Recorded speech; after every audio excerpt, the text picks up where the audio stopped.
Okay, part 2 of the top 50 films of 1991.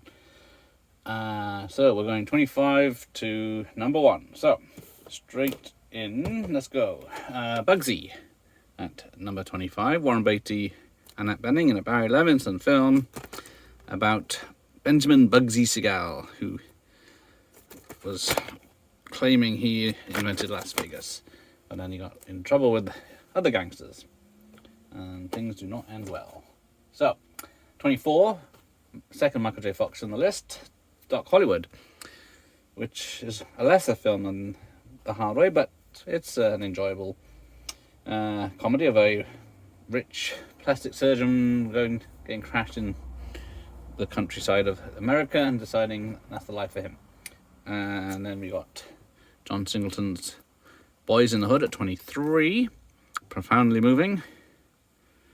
Yeah, that's one way to put it. So yeah, jump-started a lot of careers, that one. Then, where are we? 22, My Girl, Macaulay Culkin. Yeah, so this was after the success of Home Alone, and I guess a lot of people thought this would be pretty similar, and they got surprised. Of course, this, just noticed, is not the English version. There we go.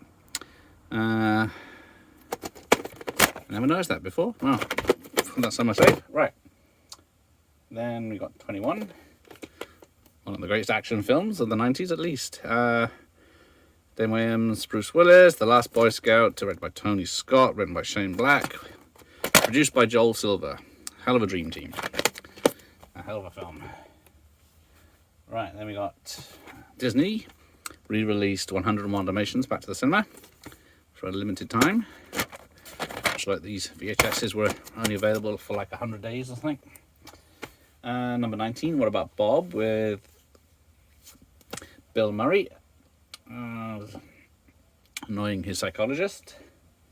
Number 18, Hot Shots, spoofing Top Gun among others. But there you go. A funny film. Number 17, not so funny, 3 Hours of JFK. And some people saying it's 100% true, some people saying it's all bullshit. But it's a very good film nonetheless. Then number 16, The Prince of Tides. Barbra Streisand and Nate Nolte in a romantic drama. I've not seen it, so let me do it. Yeah, it was directed by herself, and looks like it's a bit overdue from the library. Whoops. 1 day loan from the 18th to the 5th, 05. Whoops. Never mind. No evidence of that. Number 15, Star Trek, The Undiscovered Country. Number 6 in the old series, and the last of the full crew. And it's one of the good ones, so that's a good thing. Didn't do as well after the 5th film brought the series down a bit, but... Number 14, Backdraft, with Kurt Russell in a Ron Howard film. Excellent flame special effects, but it's a 2-hour film, which has a lot of family drama in it. It's unnecessary. If they took that out, it'd be a tight 90 minutes thriller. Then we go Turtles 2, number 13. I won't have any Vanilla Ice films in the loft, so don't have that. Number 12, Cape Fear remake with Mark Scorsese. And Hell of a Turn by Robert De Niro. This is one of Scorsese's more crowd-pleasing films. It's a good thriller. And Spielberg's going to direct that originally. Right, where are we? Number 11, Fried Green Tomatoes, which I don't have. I thought I did, but I can't find it. Number 11 of that year. That's not doing too bad, is it? But let's go for number 10. Ignore the top half. It's Naked Gun 2.5, The Smell of Fear. Great comedy sequel. A lot of fun. Number 9, Father the Bride, Steve Martin. If you missed this one, if you dare, it's a hoot, says the sun. Martin Short overdoing it as the European wedding planner. Then, here we go, the second Julia Roberts of the year, and the more successful one, Sleeping with the Enemy. Did not know this was one of the top 10 films of that year, but who is it? Patrick Bergen being a git husband, and then Julia thinks she's killed him off, but no, she hasn't.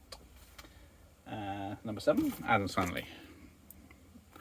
Fun PG horror, as you could say, but the second one's better. Well, the second one's more fun. Number 6, which everyone was hoping was number 1 at that time, was the critically panned Hook, pun intended. Senor Spielbergo's big failure of the year. Number 5, surprise feel-good comedy of the year. Billy Crystal, Dennis Dutton, Bruno Kirby in City Slickhead, with a little Oscar win to Jack Palance. But yeah, it's a fun time. Alright, here we go. Top 4. Silence of the Lambs. Probably, yeah, the biggest horror film of the year, and probably the decade. If not the century. This thing made over 130 million. That's not bad. Then the big doubles. Robin Hood, Prince of Thieves. This, yeah, was like the song in the top 10 of the film charts for a long time, but not as long as Terminator 2, Judgment Day.